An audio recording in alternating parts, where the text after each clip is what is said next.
కాకరకాయ పల్లీ వేపుడు. ఇది మస్ట్ ట్రై రెసిపీ. చాలా బాగుంటుంది. ముందుగా కాకరకాయలను కట్ చేసుకున్న తర్వాత ఐదర్ రౌండ్ సర్కిల్ లాగా కానీ నిలువుగా కానీ కట్ చేసుకోండి. వాటర్లో సాల్ట్ అండ్ పసుపు వేసి నానబెట్టుకోవాలి. కొంచెం సేపు ఒక half an hour to 40 minutes నానబెట్టిన తర్వాత ఒక బౌల్ తీసుకొని ఆయిల్ వేసి ఈ నానబెట్టిన కాకరకాయ ముక్కలను అందులో వేసి కొంచెం సాల్ట్ వేసి మగ్గించండి.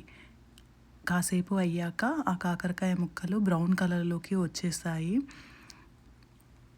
డార్క్ బ్రౌన్ కలర్గా వచ్చేసాక టర్న్ ఆఫ్ చేసేయండి. ఈ కాకరకాయ వేపుడు చాలా బాగుంటుంది. ఈవెన్ పిల్లలు కూడా 8 మంత్స్ 9 మంత్స్ ఉన్న పిల్లలు కూడా తినొచ్చు. అసలు చేదు అస్సలు తెలీదు. అండ్ ఈ కాకరకాయ వేపుడులో మెయిన్ ఇంగ్రీడియంట్ వచ్చేసి పల్లీలు ఒక బౌల్లో దూరగా వేపుకోండి. అవి కూడా డార్క్ బ్రౌన్ కలర్ వచ్చేంతసేపు వేపుకోవాలి. తర్వాత ఆ పల్లీలు మిక్సీ జార్లో వేసుకొని వాటిని ఫైన్ పౌడర్ అయ్యేలాగా చేసుకోండి. తినగ వేము తీయనుండు అన్నట్టు ఈ పల్లీ అండ్ కాకరకాయ పొడి ట్రై చేశారంటే మీరు మళ్ళీ చేసుకుంటారు.